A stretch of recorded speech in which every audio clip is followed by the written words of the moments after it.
इस लेक्चर में हम यूपीएससी हिस्ट्री ऑप्शनल पेपर 2 की शुरुआत करने जा रहे हैं, जिसमें उसका पार्ट 1 मॉडर्न इंडिया से रिलेटेड है। हम उसे कवर करेंगे। पहले तो हम मॉडर्न या हिस्ट्री को 3 पार्ट्स में डिवाइड करते थे, जैसे एशियंट मिडिवल एंड मॉडर्न। मगर बाद में हम हिस्ट्री को अलग अप्रोच से देखने लगे, जैसे 3 to 10 सेंचुरी तक अर्ली इंडियन या एशियन इंडियन, फिर अर्ली मिडिवल जिसे हम ट्रांजिशन फेज भी कहते हैं, अर्ली एशियन से लेकर मिडिवल पीरियड में, फिर लेट मिडिवल जिसे हम सल्तनत पीरियड कवर करते हैं, एंड अर्ली मॉडर्न में हम मुगल देखते हैं, मुगल का decline and rise of national state. जो मुगल का डिक्लाइन हो रहा था तो क्या हो रहे थे, छोटे-छोटे स्टेट बन रहे थे, उसे हम अर्ली मॉडर्न पीरियड में देखते हैं। और मॉडर्न पीरियड जो पोस्ट से लेकर 707 तक का उसे हम कोलोनियलिज्म भी कहते हैं। मॉडर्न पीरियड को पहले डिफाइन किया first and medieval is the contract, मतलब ट्रांजिशन फेज देखा जाता है। अब हमारे सिलेबस के अकॉर्डिंग क्या स्ट्रक्चर है, तो सिलेबस के अकॉर्डिंग अर्ली मॉडर्न इंडिया, जिसमें हम यूरोप जो इंडिया में आए और मर्चेंटाइलिज्म एंड कैपिटलिज्म देखेंगे। फिर हम बीच में देखेंगे कॉन्टिनेंट एंड कॉलोनिज्म की British east India company and जो फॉरेनर्स जितने भी यूरोप से आ रहे थे वो कैसे इंडिया में कॉन्कर कर रहे थे और अपनी कॉलोनी कैसे बना रहे थे, रिस्पेंड कर रहे थे, स्टैब्लिश कर रहे थे। अब 3 में हम देखेंगे नेशनलिज्म, इंडियन नेशनल कांग्रेस, मतलब हमने क्या किया इंडियंस ने, what they do for protect our life and protect us from Britishers. तो सबसे उसमें हम Indian National Congress, Gandhi march movement, petition वगैरह को देखेंगे। तो हमें ये सिलेबस स्ट्रक्चर क्लियर हो गया। एंड नाउ थर्ड, अब हमारी क्या अप्रोच होगी इसे पढ़ने की, तो क्या हमें सिर्फ फैक्ट याद करना है? नो, बिकॉज़ हम इसे हिस्ट्री ऑप्शनल के लिए प्रिपेयर कर रहे हैं, तो हमारी क्लियर अप्रोच होनी चाहिए। जैसे कि पहले हमें फैक्ट तो पता ही होना चाहिए, क्योंकि कोई भी डेटा है, कोई आंसर लिखना है तो विदाउट फैक्ट हम नहीं लिख सकता। उस फैक्ट को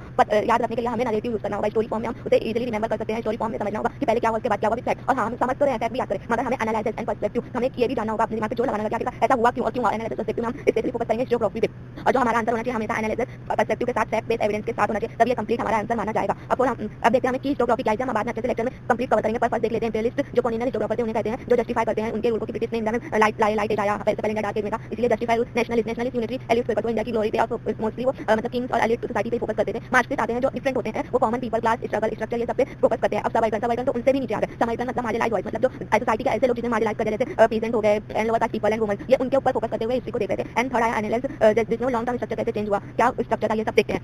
टाइमलाइन एक बार देखा जाए तो 1500 में फोर्स अराइव हुए, 1506 में मुगल का अराइवल हुआ, 1707 में औरंगजेब की डेथ के साथ मुगल एम्पायर का भी डिक्लाइन चालू हो गया, 1757 में प्लासी स्टार्ट मॉडर्न इंडिया, मतलब यहाँ से हम 1757 को एग्जैक्ट मॉडर्न इंडिया मानते हैं। अर्ली मॉडर्न इंडिया आप जान रहे हो कि डिक्लाइन ऑफ औरंगजेब से चालू प्लासी स्टार्ट मॉडर्न इंडिया यहाँ से, जो और फिर 1947 जहाँ में इंडिपेंडेंस मिल गई। ओके, स्ट्रेटजी आपको पता होना चाहिए, एनालिसिस विद फैक्ट, यानी फैक्ट के ऊपर हमें एनालिसिस और प्रीलिम्स के लिए जो डेटा है हैंड आउट करना है। ओके, अब चलते हैं हमारे नेक्स्ट पार्ट हिस्टोग्राफी पे। अब हमें मॉडर्न इंडिया में हिस्टोग्राफी के ऊपर भी फोकस करना है। तो डिबेट क्या है, 50% क्वेश्चन ज्यादातर जो क्वेश्चन होते हैं एनालिसिस बेस्ड और हिस्टोग्राफी से ही रिलेटेड होते हैं, डिबेट से ही आते हैं, जैसे imperialistic perspective, national perspective, Marxist, ये सब सारे पर्सपेक्टिव को रिलेटेड हर टॉपिक से रिलेटेड। जैसे कि ये डार्क एज है, उस डार्क एज पे डिफरेंट हिस्टोरियंस ने क्या हिस्टोग्राफी दी है, उस पे रिलेटेड क्वेश्चन आते हैं। तो 6 मेजर स्कूल है, जरा हम देखते हैं। स्कूल पहला है इंपीरियलिस्टिक स्कूल, वो किसने दिया, तो British administrators and British historians ने, ये इंडिया का नहीं था। फिर कोर एलिमेंट क्या था, civil mission, India chaotic before. Okay, critics self serving justify explanation, मतलब वो अपने रूल को इंडिया पे जस्टिफिकेशन करते थे, वो इंडिया को लोअर दिखाते थे और वो अपने ब्रिटिशर्स, अपने रूल, अपने ग्लोरी, अपने हिस्ट्री को अपर एंड लाइट दिखाते थे। वो कहते थे कि इंडिया ब्रिटिशर्स ने इंडिया में लाइट लाए हैं, ये सब। और सेकंड है नेशनलिस्ट, इंडियन लीडर स्कॉलर जो थे। अब जब ब्रिटिशर्स ने अपनी हिस्टोग्राफी देना चालू किया तो इंडियंस के भी कुछ लोग थे जो नेशनलिस्ट कहलाए, और specially Indian leaders and Indian people थे जो हमारे पास्ट जो था इंडिया का पास्ट, आपको पता है हमारा कितना बड़ा हिस्ट्री है, जिसे पढ़ते पढ़ते कितनी हालत खराब होती है। उस पास्ट को उन्होंने ग्लोरीफाई करना, मतलब अच्छा दिखाना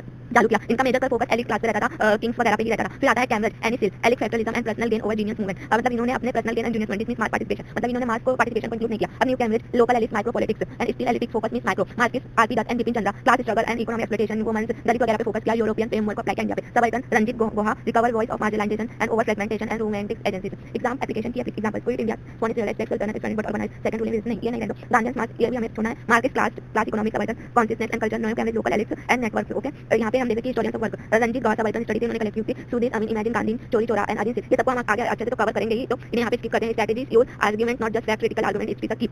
okay, European participation, structure of Asian 18th century. अब हम देख लेते हैं कि यहाँ पे 18th सेंचुरी में हमारा इंडिया कैसा था, फर्स्ट है स्ट्रक्चर कैसा था। तो जो गेटवे था इंडिया में divide into 2 level level. First level decline of 18th century को 2 पार्ट में डिवाइड करते हैं। फर्स्ट लेवल जिसमें डिक्लाइन ऑफ मुगल एम्पायर जो 1750 एमर्जेंस ऑफ रीजनल पावर जैसे मराठा, बंगाल में मैसूर वगैरह का हुआ था। एंड सेकंड हाफ में components of British and defence of regional power जिसमें कर्नाटक और मराठा, एंग्लो मैसूर वॉर वगैरह हुई थी। और physical background must understand European change and east west trade history, और मतलब यूरोप की वजह से कैसे ट्रेड हिस्ट्री चेंज हुई थी, हमें वो भी फोकस करना है। ओके, अब एशियन ईस्ट वेस्ट ट्रेड ये क्या था। ईस्ट वेस्ट मतलब आप जानते हैं कि जितने भी फॉरेनर्स इंडिया में आए थे वो किस लिए आए थे, ट्रेड के लिए आए थे। वो ट्रेड के पीछे बैकग्राउंड क्या है वो देखते हैं। पहले region with west not modern colonial, thousands of year old, मतलब इंडिया जो था, इंडिया में जो ब्रिटिशर्स आए तो first time out of India नहीं थे जो कि ट्रेड करना है। हम एशियन टाइम से ट्रेड कर रहे हैं, जैसे कि पर्शियन एम्पायर से हमारा पहले से कांटेक्ट का ट्रेड होता था। फिर अलेक्जेंडर सिकंदर के इन्वेंशन के साथ ट्रेड हुआ जो वेस्ट के लिए डोर खुला ट्रेड का, जब अलेक्जेंडर इंडिया में आया तो। फिर रोमन एम्पायर के साथ भी हमारे ट्रेड होते थे, जिसमें प्लिंटी द रोमन एक रोमन लीडर थे जो gold drain to India, India is the sink of precious metal, इन्होंने कहा था। ओके, प्लिंटी द इन्होंने बताया था कि इंडिया एक क्या है, ड्रेन है, India is the sink of precious metal. ये और रिसेंट डिस्कवरी में भी हमें पता चला है कि जो बुद्धा की स्कल्पचर थी स्प्रिंकल इजिप्ट से मिली है, पता चलता है कि जो हमारे ट्रेड रूट थे इजिप्ट वगैरह से भी थे। ये structure balance of trade always in Indian favour, और हम हमेशा अपने ट्रेड को बैलेंस करते हैं। ज्यादा हम ट्रेड क्या करते हैं, एक्सपोर्ट क्या करते हैं, spices, textile, cotton and Indigo और इंपोर्ट क्या करते थे सिल्वर एंड गोल्ड। और अब हम देखते हैं जो हमारे ट्रेड रूट से इंडिया और वेस्ट ट्रेड रूट क्या थे। इंडिया पर्सियन 4 ट्रेड रूट थे। सबसे पहले हम फर्स्ट देखते हैं इंडिया से पर्सियन वर्क ओवरलैंड इराक से सीरिया होते हुए मेडिटेरियन में जाना। इस ट्रेड को कौन यूज करते थे? अरब मर्चेंट्स यूज करते थे और इसकी खासियत ये थी ये बहुत स्लो था और इसमें सी से भी ट्रांजेक्शन होता था। मतलब वो पहले लैंड से जाते थे फिर पूरे सामान को उठाते थे कैमल्स पे वो करते थे, मतलब स्लो ट्रेड रूट था। फिर सेकंड आता है इंडिया सी रूट। पहले में था इंडिया पर्सियन वर्क, याद रखिए आप, जो ये फर्स्ट वाला था ये यहाँ से होता था इंडिया पर्सियन वर्क से, सेकंड वाला यहाँ से जिसमें red sea and overland Egypt से होते हुए बट हम स्विच कैनाल को पार नहीं करते थे, Mediterranean carried by the camel across. और इसमें क्या होता था कि सबसे पहले हम लोग इंडिया से रेड सी से होते हुए कहां पहुंचते थे? इजिप्ट, और इजिप्ट से हम कैमल्स पे सामान लोड करते थे सारे, और फिर उसके बाद जितने भी ट्रेडर थे फिर बाद में मेडिटेरियन पे जाके फिर शिप पे। तो यहाँ पे ना बहुत सारे प्रॉब्लम्स होने लगे थे कि कैमल्स भी उतने सामान लोड नहीं कर पाते थे, रूट में प्रॉब्लम्स होता था। और तो ये भी एक वजह थी न्यू ट्रेड रूट ढूंढने की। और फिर सेकंड थर्ड आता है इंडिया ओवरलैंड थ्रू ईरान, मतलब ईरान के जरिए हम ट्रेड कर रहे जा रहे जितने भी ट्रेडर्स उस टाइम पे foreigner and central Asia Europe होते हुए, ये लॉन्ग मतलब बहुत ही लंबा बॉर्डर डिस्टेंस था और इसमें बहुत सारे बॉर्डर कंट्री को भी हमें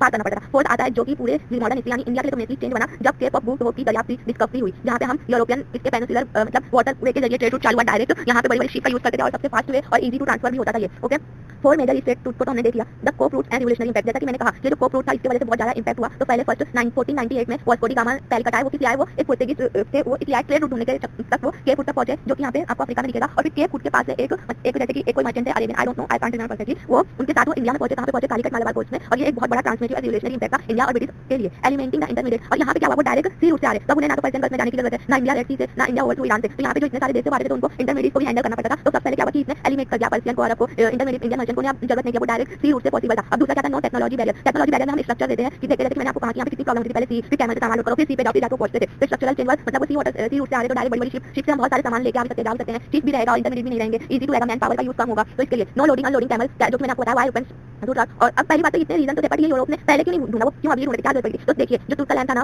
उसे ऑटोमन एम्पायर ने 1453 में कैप्चर कर लिया था, उस पे अपना कंट्रोल कर लिया था और कंट्रोल उस रूट पे खुद ही सामान जाएगा तो उनकी परमिशन और वो टैक्स भी लगाते थे। तो ब्रिटिशर्स को ये बहुत भारी पड़ा था, इसलिए उन्हें जरूरत पड़ी न्यू रूट की, न्यू मूवमेंट की। ओके, अब फर्स्ट ग्लोबलाइजेशन ये क्या देखें या ये मॉडर्न है और कंटीन्यूअस इकोनॉमिक। जब हम लोग ये ट्रेड रूट को फर्स्ट ग्लोबलाइजेशन की डिस्कवरी को कहते हैं कि ऑल कॉन्टिनेंट इकोनॉमिकली कनेक्ट, यहाँ पे सारे कॉन्टिनेंट ट्रेड के जरिए एंड एक दूसरे से कनेक्ट हो रहे थे। ग्लोबलाइजेशन आपको पता ही है कि हम ओपन मार्केट इकोनॉमिक हर देश एक दूसरे से कनेक्ट होता है, इंपोर्ट एक्सपोर्ट करता है, तो इसलिए इसे फर्स्ट ग्लोबलाइजेशन कहा गया। कैमल हिस्टोरियोग्राफी का क्या करेगा? अमेरिकन क्रॉप्स ऑफ एशिया लोकेशिया स्पाइस टेक्सटाइल और अमेरिका, मतलब यहाँ से हमारे जो स्पाइसेस और कॉटन टेक्सटाइल्स वगैरह थे वो जाते थे सिल्वर्स और फ्रॉम अमेरिका यूरोप इंडिया, और जो सिल्वर्स था अमेरिका से यूरोप, यूरोप से इंडिया होते थे, maintaining trade culture. Dark side क्या था? इंडिजिनियस जनता। अब इस ट्रेड रूट को ढूंढने में बहुत सारी मतलब जैसे ये दूसरे कंट्री जो फॉरेनर थे जो रूट्स तो ढूंढ रहे थे ट्रेड के, और वहाँ से ट्रेड भी करते थे, बट वो ट्रेड करते करते ना जो दूसरी कंट्रीज जैसे इंडिया, अफ्रीका, इन सबको अपनी कॉलोनीज बनाने लगा। इन कॉलोनीज बनाते बनाते उन्होंने बहुत सारी जीनोसाइड भी, बहुत सारे लोगों को स्लेव बनाया गया, ट्रेड एक्सचेंज में बहुत मतलब बहुत प्रॉब्लम हुई, प्रेयर किया गया, यही इसका डार्क साइड था। तो कॉन्सिक्वेंस ये हुआ कि ट्रेड तो बहुत बड़ा, न्यू कमोडिटीज जैसे American silver, tobacco eastward, Indian textile space westward, सब एक जगह से दूसरी जगह शिफ्ट होने लगे, ट्रेड बैलेंस बना।